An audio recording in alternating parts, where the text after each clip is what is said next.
आशा करता हूं कि आप सभी लोग स्वस्थ हैं और आप अपने साथ अपने परिवार का यानी घर का परिवार और एमसीएल परिवार दोनों का ख्याल रख रहे हैं। मैं ये भी उम्मीद करता हूं कि आप सभी लोग 1 घंटा बहुत अच्छी एक्सरसाइज कर रहे हो, अपने हार्ट अपने लंग को मजबूत कर रहे हो और अपनी इम्यूनिटी को बढ़ा रहे हो। तो चलिए शुरुआत करते हैं आज के टॉपिक से। दोस्तों, सबसे पहले आप सभी को अंतर्राष्ट्रीय जैव ईंधन दिन की बहुत बहुत शुभकामनाएं। दोस्तों, यह दिन हर साल 10 अगस्त को मनाया जाता है। तो आप पूछेंगे कि आज की शुभकामनाएं, आज तो 12 अगस्त है।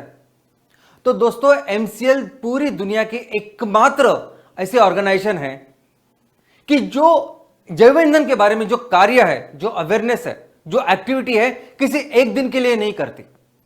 और जहां तक इस सेलिब्रेशन की बात है, तो हम ये सेलिब्रेट एक दिन के लिए नहीं करते, एक हफ्ते के लिए नहीं करते, तो पूरे एक महीने के लिए करते हैं। हर साल 10 अगस्त से लेकर 10 सितंबर तक पूरा एक महीना एमसीएल परिवार ये दिन, ये पूरा त्योहार मनाता है। दोस्तों, क्यों कोई भी दिन हम लोग सेलिब्रेट करते हैं? क्या वजह होती है? सबसे पहले वजह होती है कि उस दिन को इसलिए सेलिब्रेट किया जाता है कि लोगों को उसके बारे में पता चले, अवेयरनेस हो, लोगों को समझे, लोगों के बीच में जन जागृति हो। कभी कभी वो दिन ऐसा भी होता है कि उसके लिए कुछ हिस्टोरिकल इंपॉर्टेंस होता है, कुछ हुआ होता है कि जिसको सेलिब्रेट करते हैं। किसी एक ऐसे व्यक्ति का जीवन विशेष हो सकता है कि जिस व्यक्ति ने समाज के लिए, दुनिया के लिए, देश के लिए बहुत अच्छा कुछ कंट्रीब्यूशन किया है। अगर मैं जैव ईंधन दिन की बात करूं तो यह जैव ईंधन दिन इसलिए मनाया जाता है कि लोगों को इसके बारे में जन जागृति हो, अवेयरनेस हो, लोगों को यह पता चले कि इस जैव ईंधन का हमारे दुनिया में, हमारे आने वाले भविष्य में क्या अहमियत है। दोस्तों, यह दिन इसलिए मनाया जाता है कि लोगों को पता चले कि हमारी पूरी दुनिया में सबसे बड़ा जो प्रॉब्लम है आज, वो है ग्लोबल वार्मिंग। लोगों को पता चले कि ग्लोबल वार्मिंग की वजह से पूरी दुनिया आज खतरे में है। अगर इस पूरी दुनिया को, हमारे घर को अगर बचाना है तो उसका एकमात्र सॉल्यूशन है और वो है जैव ईंधन। दोस्तों, यह दिन पूरे दुनिया में इसलिए मनाया जाता है कि पूरी दुनिया को पता चले कि हमें जल्द से जल्द ये जो फॉसिल फ्यूल है, ये जो खनिज ईंधन है, जिसकी वजह से ग्लोबल वार्मिंग हो रहा है, उसको जल्दी से जल्द बंद करके हमें इस जैव ईंधन के ऊपर जाना पड़ेगा। दोस्तों, जैसे जैसे दुनिया का विकास हो रहा है, डेवलपमेंट हो रही है, आबादी बढ़ रही है, हमारी जरूरतें भी बढ़ रही है। मनुष्य जैसे जैसे इस टेक्नोलॉजी की वजह से अधिक क्रांति कर रही है, उसे ज्यादा एनर्जी की जरूरत है।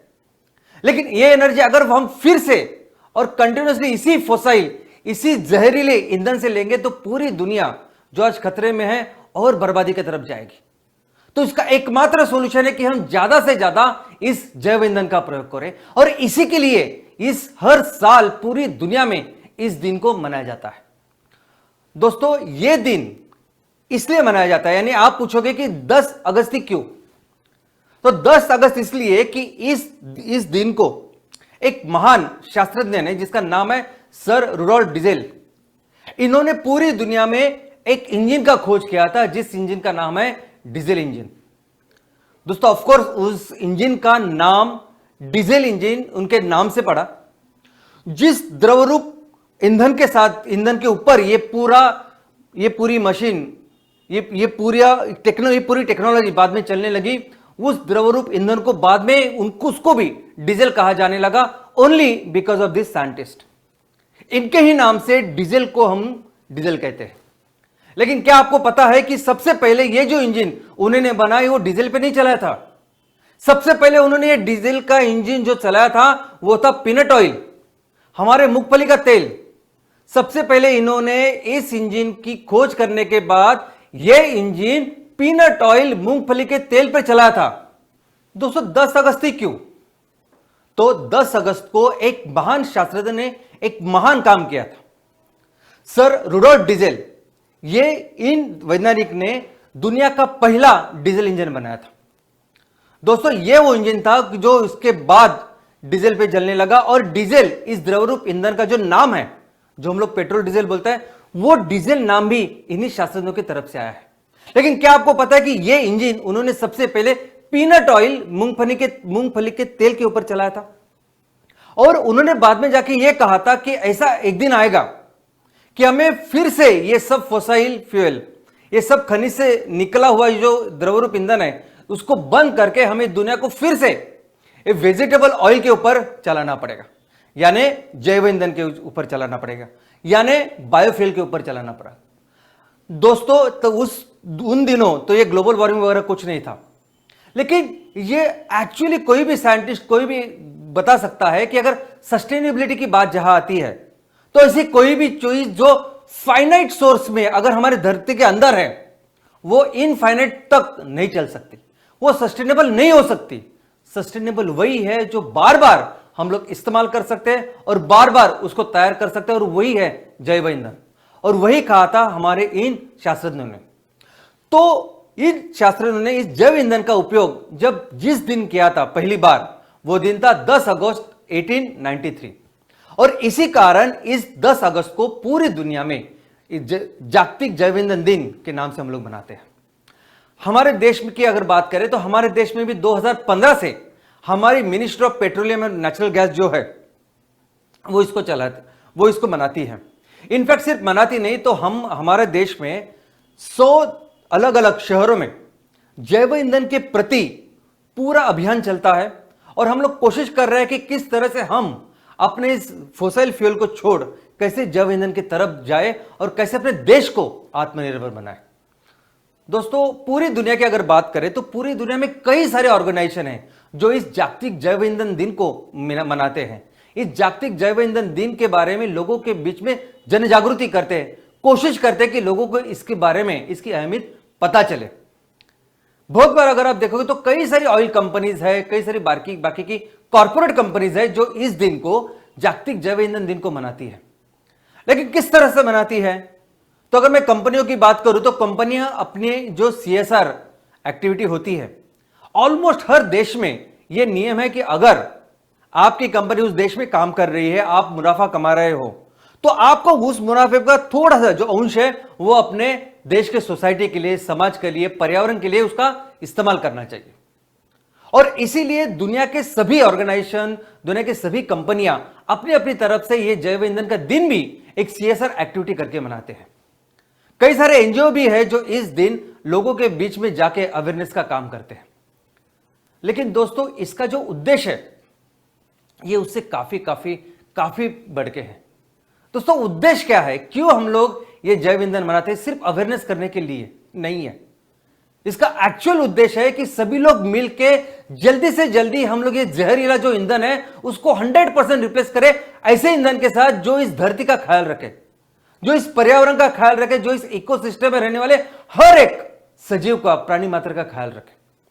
और इस लक्ष्य के साथ, यही लक्ष्य रखकर हम इस हर साल पूरी दुनिया इस जैव ईंधन दिन को मनाती है। लेकिन अगर आप बोलेंगे कि हम बनाते तो है, हम अवेयरनेस क्रिएट कर रहे हैं, लेकिन एक्चुअली उस दिशा में क्या प्रयत्न हो रहे हैं, कितने लेवल पे हम लोग ये काम कर रहे हैं, तो आपको सुन के आश्चर्य होगा कि पूरा जो फ्यूल, पूरा जो ईंधन का इस्तेमाल हम लोग करते हैं।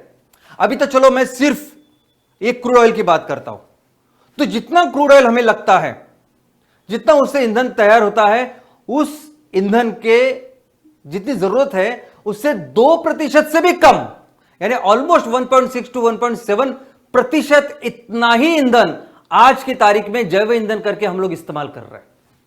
तो दोस्तों, आप समझ सकते हैं कि पूरी दुनिया में आज 95 to 99 मिलियन बैरल इतना फ्यूल, इतना क्रूड ऑयल हर दिन इस्तेमाल होता है। 99 मिलियन बैरल, इसका मतलब है 9 करोड़ 90 लाख बैरल हर दिन पूरी दुनिया में कंज्यूम होता है, इस्तेमाल होता है इस क्रूड ऑयल का। तो अगर हम लोग तुलना करें तो 9 करोड़ 90 लाख बैरल जो हर दिन लगते हैं, उसकी तुलना में हम लोग आज की तारीख में इस्तेमाल कर रहे 20 लाख बैरल से भी बहुत कम। और उसमें से भी अगर आप देखोगे तो 60 to 80%, नॉट 60, 80% जो इस जैव ईंधन का निर्माण और इस्तेमाल कर रहा है वो है अमेरिका और ब्राजील।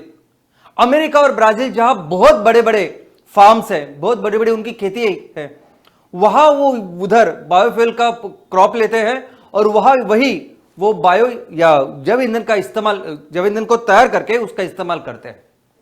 और वहां काफी हद तक यहां लोग प्रमोट भी कर रहे हैं और एक अच्छी खासी सेक्टर या अच्छी खासी इंडस्ट्री वो बन चुका है। लेकिन इसके कंपैरिजन में अगर बाकी के देशों में अगर आप देखोगे तो इस जैव ईंधन का जो उपयोग है वो बहुत बहुत बहुत ही कम है दोस्तों। और इसमें तो मैंने कोल यानी कोयला उसको कंसिडर ही नहीं किया। यानी अगर मैं कहूं कि 2% से कम हम लोग जैव ईंधन को इस्तेमाल कर रहे हैं तो वो गलत है, क्योंकि हमने कोयला इस्तेमाल ही नहीं किया। आज भी इलेक्ट्रिसिटी में 55% से लेके 75% तक अलग अलग देशों में अलग अलग जगह अलग अलग लेवल पे कोयला इस्तेमाल होता है। और जहां तक इस ग्लोबल वार्मिंग की बात है तो सबसे बड़ा अगर कोई दुश्मन है इस धरती का, इस पर्यावरण का, तो वो है कोयला। सबसे ज्यादा ग्लोबल वार्मिंग, सबसे ज्यादा एमिशन, सबसे ज्यादा धुआं अगर किसी से निकलता है तो इस कोयले से निकलता है। और बहुत बड़ी मात्रा में सबसे ज्यादा उपयोग होने वाला फोसिल ईंधन, सॉलिड ईंधन अगर कुछ है तो वो है कोयला। और दोस्तों अगर इसको कंसिडर करें तो इसके कंपैरिजन में, इसकी तुलना में जैव ईंधन का उपयोग जो है वो ना के बराबर है दोस्तों। यही कारण है कि पिछले साल जब सभी अंतरराष्ट्रीय देशों की यूनाइटेड नेशंस में जो परिषद हुई, जिसे हम COP या कॉन्फ्रेंस ऑफ पार्टीज 26 कहते हैं, उस परिषद, ये परिषद 1 महीने तक चली। इस परिषद के पहले 6 महीने तक कई सारे ऑर्गेनाइजेशन, कई सारे देश ये तैयारी कर रहे थे कि कैसे इस परिषद में हम इस कोल को पूरी तरह से बैन कर दें, ताकि कोई दुनिया का कोई देश इसको इस्तेमाल ना करे और ये जो ग्लोबल वार्मिंग का बढ़ता खतरा है इसमें हम बंद करें इसको।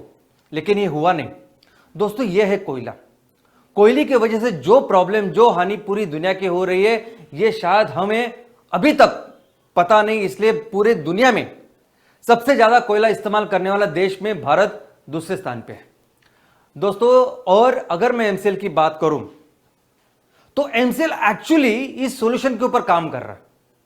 अगर मैं इस जैव ईंधन के दिन की बात करूं तो जैव ईंधन दिन से क्या अभिप्रेत है, क्या एक्सपेक्टेड है कि पूरी दुनिया मिलके हम हमारी इस धरती मां को, इस पर्यावरण को बचाए, जो हमारा एक ही घर है इसको बचाए। और इसके लिए बचाने का एक ही तरीका, ये जो फॉसिल फ्यूल है इसको 100% रिप्लेस करें हम इस जैव ईंधन के साथ। कौन कर रहा है ये? पूरी दुनिया का जब हमने पूरा जो देखा, कौन सा देश है, कौन सा ऐसा ऑर्गेनाइजेशन है जो बहुत बड़ी मात्रा में और इस ऑयल एंड गैस के लेवल का, स्तर का, स्केल का काम कर रहे हैं?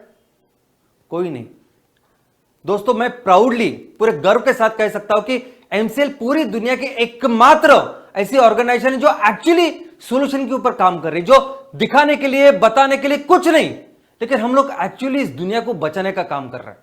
हम इस जैव ईंधन को लेकर इतने सीरियस है, इस लेवल पे काम कर रहे हैं कि जो पूरी दुनिया को पता चले कि किस तरह से आने वाले दिनों में हम इस इकोनॉमी को सस्टेनेबिलिटी की तरफ लेके जाए।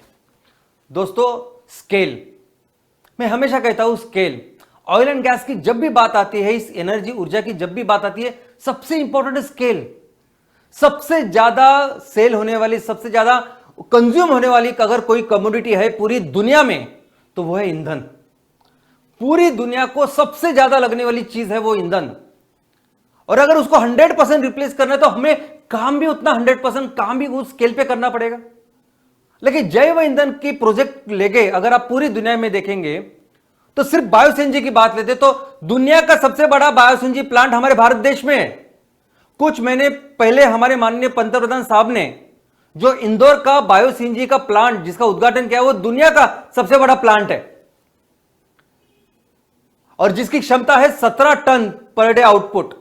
इसका मतलब है ऑलमोस्ट 100 बैरल पर डे। इसके पहले 2017 में माननीय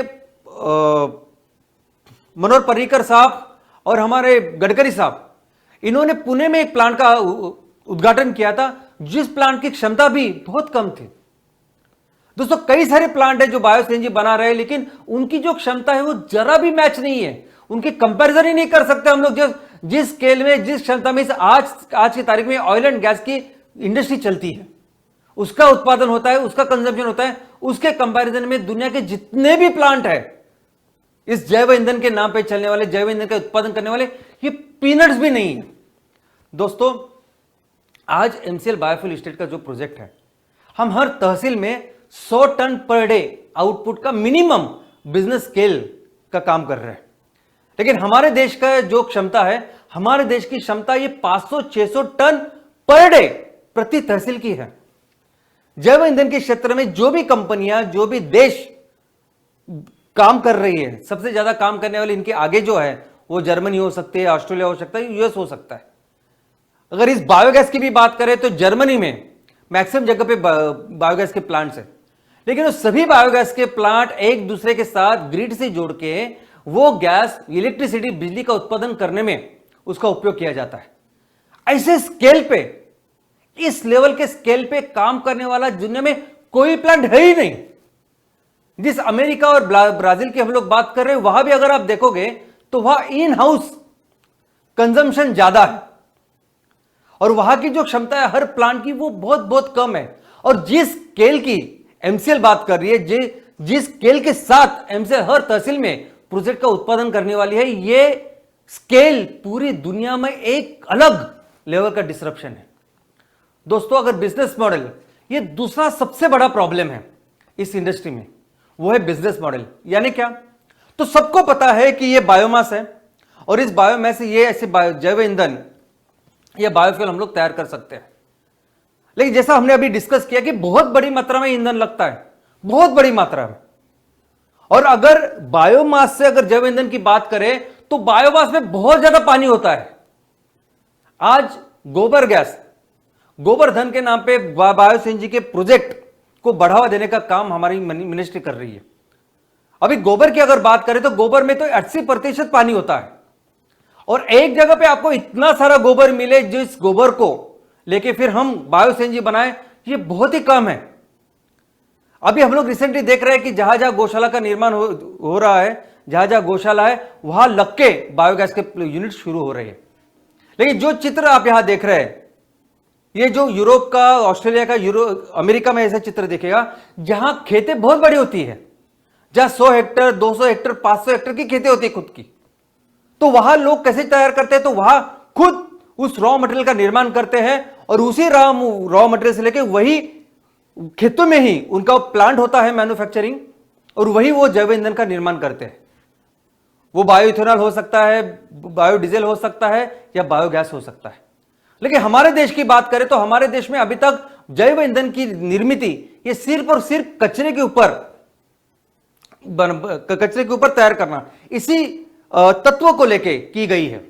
बीएआरसी के कई सारे प्लांट हमने देखे, कितने सारे सालों से कितने सारे नगर पालिका में बीएआरसी के plant, Bhabha atomic research centre के प्लांट, 5 टन 10 टन के प्लांट लगे हुए हैं।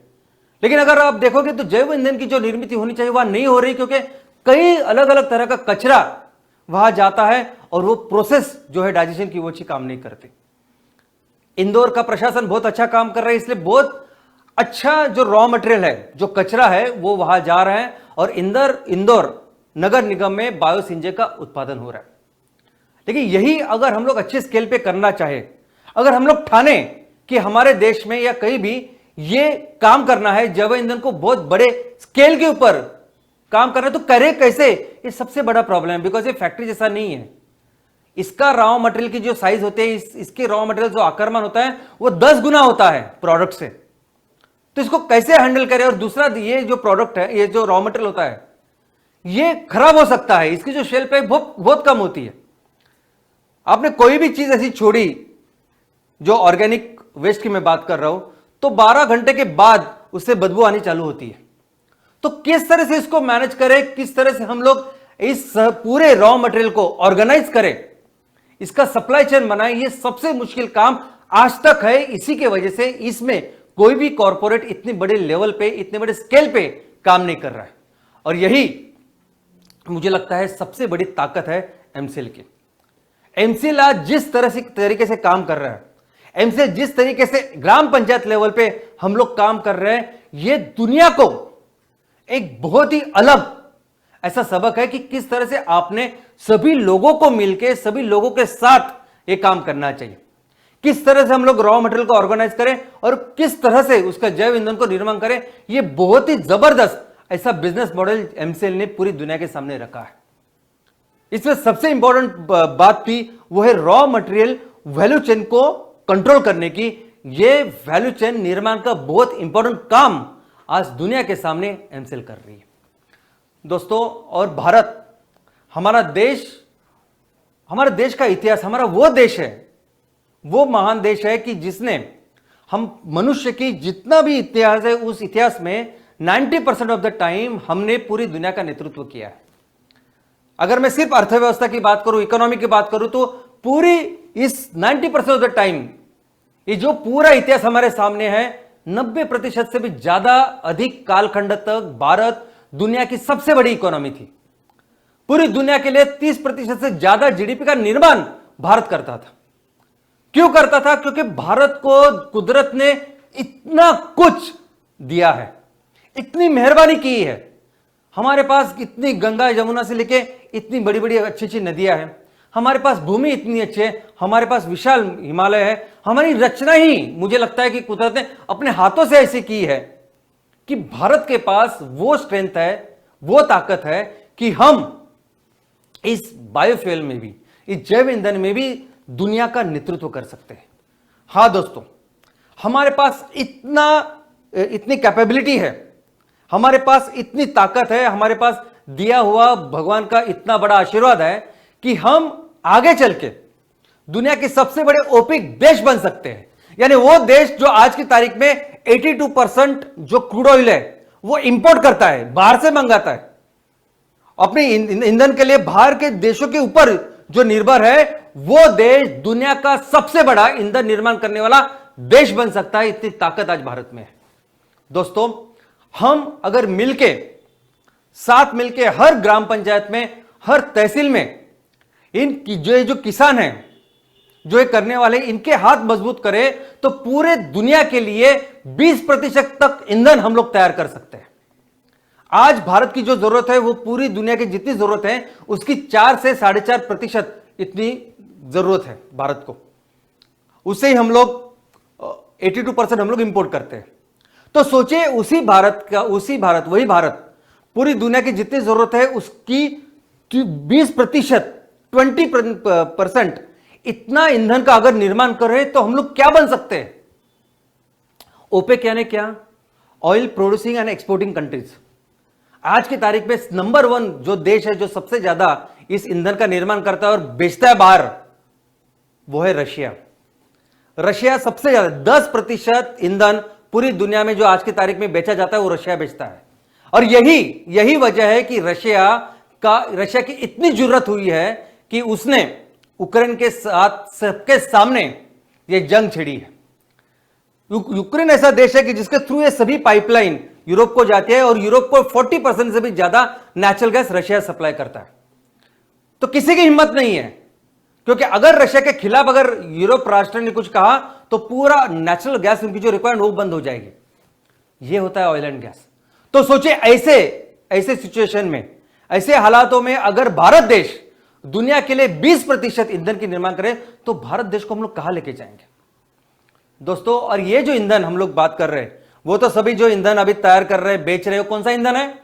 तो वही धरती को जलाने वाला ईंधन है, वो ग्लोबल वार्मिंग तैयार करने वाला ईंधन है। जिस ईंधन की भारत बात कर रहा है, जिस ईंधन की हम लोग बात कर रहे हैं, वो है कार्बन निगेटिव, यानी धरती को बचाने वाला ईंधन। ये जो ईंधन है ना, इसे कार्बन पॉजिटिव बोलते हैं।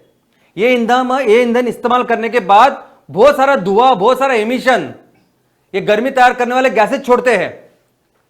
और रिन्यूएबल इंडस्ट्री के नाम पे जो भी इंडस्ट्री आज फैल रही है, लोग बिजनेस कर रहे हैं, वो कौन सी इंडस्ट्री है जिसको लोग कहते हैं कार्बन निगेटिव, यानी हमारे ईंधन के इस्तेमाल के बाद कोई भी एक्स्ट्रा धुआं नहीं जाएगा।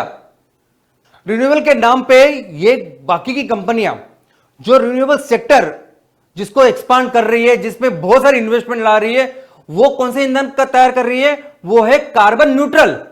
यानी उनका कहना है कि हमारे ईंधन का अगर आप इस्तेमाल करोगे तो कोई भी एक्स्ट्रा धुआं वातावरण में नहीं जाएगा, कोई भी एक्स्ट्रा कार्बन, वो ग्लोबल वार्मिंग होने वाला कार्बन ज्यादा तैयार करने वाला धुआं हम लोग इस्तेमाल नहीं करेंगे, पूरा न्यूट्रल हो जाएगा।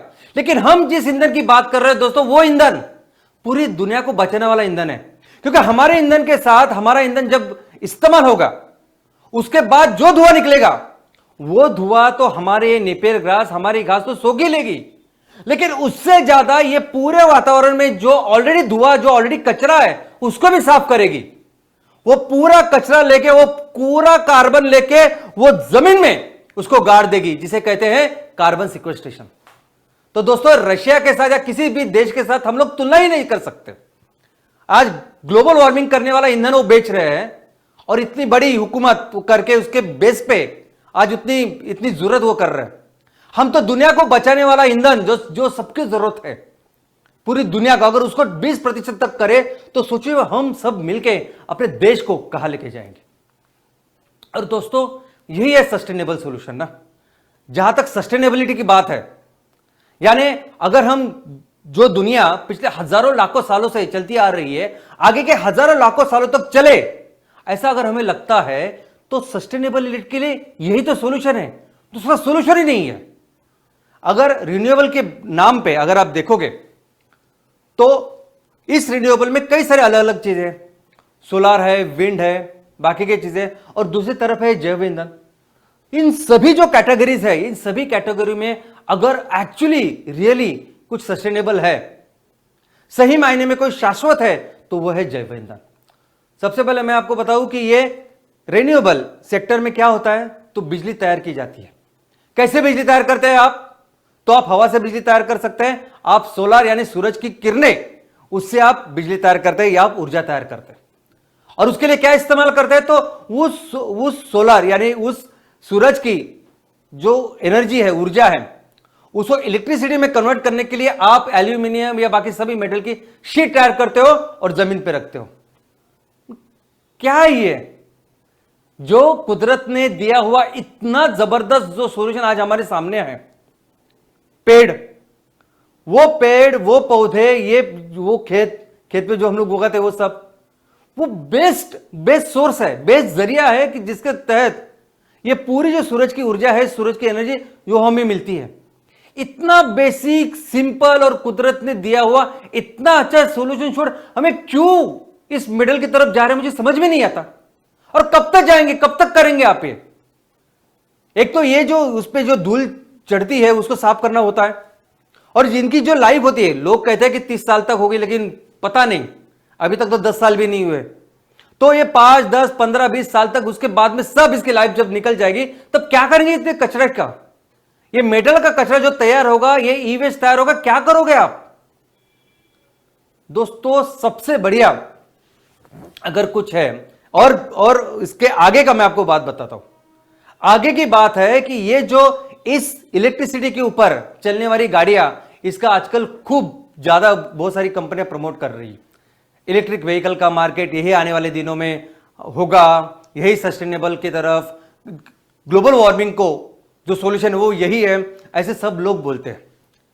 आपने कभी देखी इलेक्ट्रिक कार? कभी इलेक्ट्रिक कार में 40% से भी ज्यादा पैसे जो रहते हैं ना, वो सिर्फ और सिर्फ इस बैटरी के लिए, बैटरी का कॉस्ट होता है वो। आपने कभी बच्चों की खेलने की कार देखी है? खिलौने में जो कार होती है, कभी ओपन करके देखना, उसमें वो बैटरी होती है और बैटरी को लगा हुआ एक इंजन होता है बस।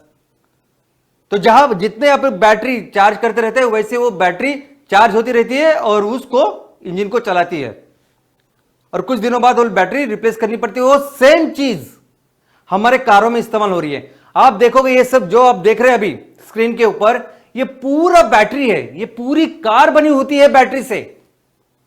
और इस बैटरी को लगने वाला जो मिनरल्स है वो कहां से आता है, कैसे बनती है बैटरी? अगर आप देखोगे तो आप हैरान हो जाओगे। आप पढ़ोगे तो आपको समझ में आएगा कितनी ज्यादा बर्बादी हम इस बैटरी के मिनरल्स के लिए कर रहे हैं। और पूरी दुनिया में जहां जहां ऐसी खदानें हैं जहां बैटरी के मिनरल्स मिलते हैं, वहां पूरे पर्यावरण को हम लोग नुकसान पहुंचा रहे हैं। आज भी अगर आप देखोगे तो इस बैटरी की जो गाड़ियां है जिसके ऊपर चलती है इलेक्ट्रिसिटी, वो इलेक्ट्रिसिटी कितनी बड़ी, I mean more than 65 to 70%, 70% से ज्यादा बिजली आज भी कोयले जैसे फोसाइल फ्यूल से हम लोग बनाते हैं। तो कहां है ये सस्टेनेबल? और कब तक जाएंगे, कहां तक जाएंगे आप ये बैटरी बनाने के लिए जो मिनरल्स हैं उसके लिए? पूरी दुनिया आप पूरी जगह उजाड़ देते हो, पूरे जंगल को काट देते हो और नीचे नीचे जाते हो इस मिनरल्स के लिए। दोस्तों, ये सस्टेनेबल नहीं है। सस्टेनेबल ये है, सस्टेनेबल ये है जो कुदरत ने इतने सालों से हमें दिखाया है। सबसे बेस्ट, सबसे बढ़िया बैटरी ना कुदरत ने, इस भगवान ने बनाई है। और पता है वो क्या? वो है ये पेड़। अरे हम लोग आज जो ऊर्जा का हम लोग इस्तेमाल कर रहे हैं, वो ऊर्जा किसने स्टोर करके रखी है? आज जिस क्रूड ऑयल को हम लोग इस्तेमाल कर रहे हैं, जिस कोयले को हम लोग इस्तेमाल कर रहे हैं, वो ऊर्जा इतने लाखों सालों तक किसने संभाल के रखी? तो वो है ये पेड़। ये दुनिया की बेस्ट बैटरी है। ये दुनिया का सबसे बेस्ट जरिया है, कुदरत ने दिखाया हुआ जरिया है कि जिससे हम लोग ये सूरज की ऊर्जा, सूरज की रोशनी हम लोग पूरी दुनिया में आज फैला सकते हैं।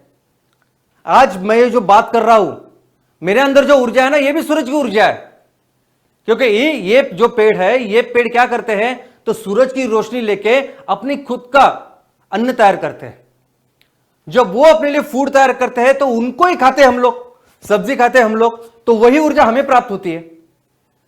वैसे ही पूरे छोटे जो सजीव हो सकते हैं उनको ऊर्जा प्राप्त होती है। उन छोटे सजीवों को मिलकर खाके बड़े बड़े जानवर, उनको ऊर्जा प्राप्त होती है। तो ये जो पूरी ऊर्जा है, इनफैक्ट अभी जो लाइट है, सब कुछ जो है, ये फॉसिल फ्यूल वगैरह, ये सब कुछ जो सूरज की रोशनी है, सूरज की ऊर्जा है। और इसका कितना बेसिक, कितना सिंपल, कितना अच्छा तरीका आज हमारे सामने है इस पेड़ का, इस खेती का।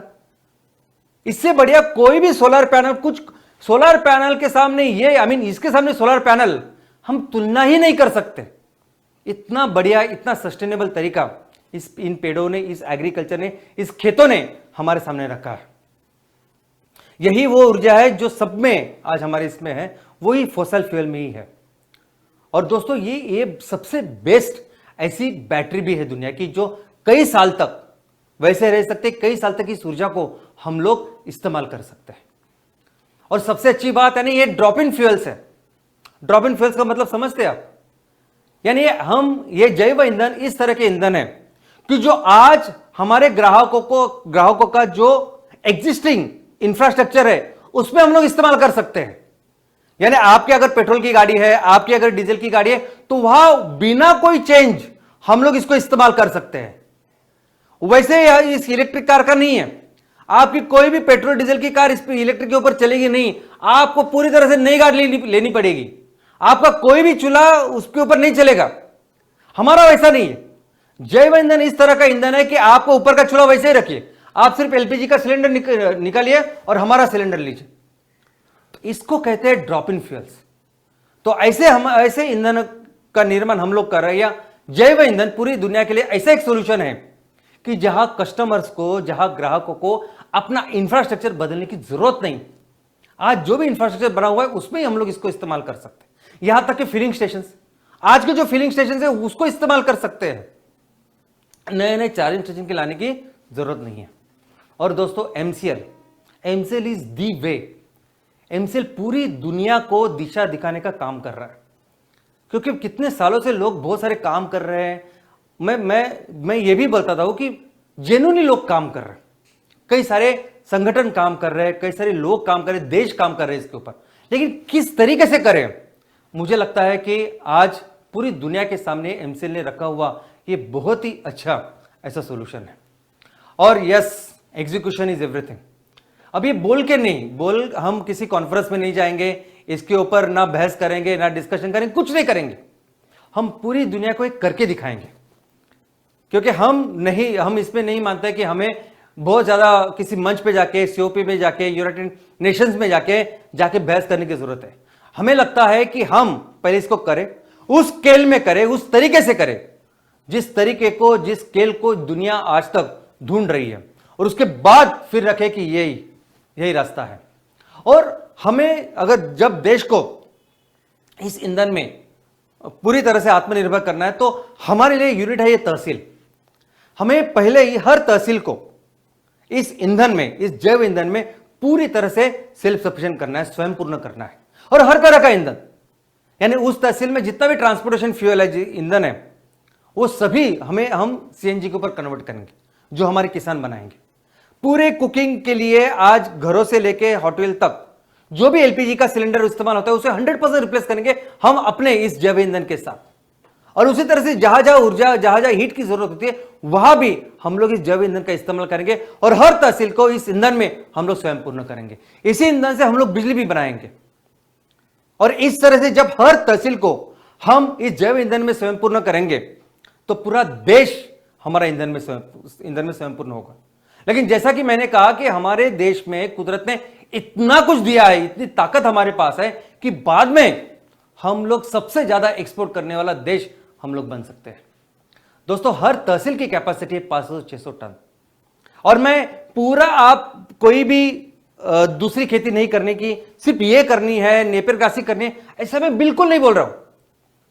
जितनी भी आज अवेलेबिलिटी है हमारे पास, उस जमीन की अवेलेबिलिटी का सिर्फ 15 से 20%, मैक्सिमम 20% तक जमीन जो है, अगर हमने वहां ऊर्जा की खेती की, सिर्फ 20, मैक्सिमम 20% तक, तो हम लोग हर तहसील में 500 से 600 टन हर दिन का तैयार कर सकते हैं। यह हमारा कहना है। और बाकी की जगह जो रहता है, जो खाना बिना अनाज लगता है, वो लगेगा, वो होगा।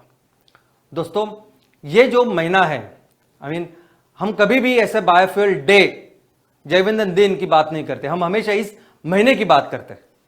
हर साल ये 10 अगस्त से लेकर 10 सितंबर तक ये पूरा जो हमारे लिए MCL बायोफ्यूल मंथ, MCL जैव ईंधन महीना जो है, हमारे लिए बहुत बहुत बहुत स्पेशल होता है।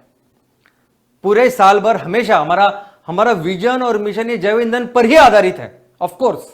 लेकिन इस महीने में हम लोग पूरी अपनी जान लगाकर मैक्सिमम हमारे आउटपुट के लिए काम करते हैं। हमारी पूरी जो टीम है, हमारा जो पूरा परिवार है, एक होकर इस जैव ईंधन के ऊपर काम करता है। और इस महीने भी हमने, ये जो इस महीने की शुरुआत हुई, इस महीने भी हमने ऐसा ही कुछ लक्ष्य रखा है। और लक्ष्य क्या है? तो लक्ष्य है कि एक वो आदमी जिसके बलबूते पे, जिसके भरोसे पे हम अपने देश को दुनिया की सबसे बड़ी इकोनॉमी फिर से बनाने वाले हैं, फिर से अपने देश को सुजलाम सुफलाम बनाने वाले हैं।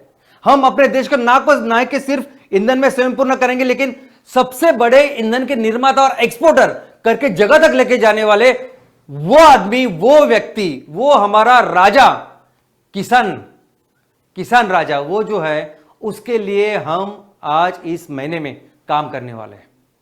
हम देखेंगे कि जो विजन, जो मिशन हम लोग लेके चले हैं, वो विजन और मिशन, उसके पूरा अगर कर्विता कोई है, अगर उसका मेन पर्सन कोई है, तो वो है किसान। और इस महीने में हम इस किसान की जो चीज है वो बहुत बेहतर बनाने वाले हैं। क्योंकि बहुत सारे, आज लाखों किसानों ने हमें एक आशीर्वाद दिया है, लाखों किसानों ने हमारे ऊपर एक भरोसा रखा है। और इस भरोसे के ही उतर के, इस भरोसे के ऊपर खरा उतर के, इस भरोसे के लिए हम इस महीने से एक बहुत जबरदस्त काम इस किसानों के लिए कर रहे हैं। और दोस्तों, मैं आपको भरोसा दिलाता हूं कि जिस तरह से लोग आज MCL परिवार में शामिल है, जिस मेहनत से, जिस लगन से आज वो काम कर रहे हैं, किसानों के लिए काम कर रहे हैं, हमारे लोगों के लिए काम कर रहे हैं, देश के लिए काम कर रहे हैं, बहुत जल्दी हम फिर से इस दुनिया का नेतृत्व करेंगे। बहुत जल्दी हम अपने देश को दुनिया की सबसे बड़ी अर्थव्यवस्था बनाएंगे। और जहां तक इस ईंधन की बात है, ये फोसाइल फ्यूल को 100% जैव ईंधन को तब्दील करने का जो बीड़ा है, वो भारत उठाएगा। भारत पूरी दुनिया का नेतृत्व करेगा और पूरी दुनिया के लिए जितना ईंधन लगता है, उसके 20% ईंधन भारत बनाएगा और दुनिया को देगा। और ये भारत, हमारा देश, दुनिया को फिर से सस्टेनेबिलिटी, शाश्वत विकास की राह पर लेके जाएगा। धन्यवाद। गुड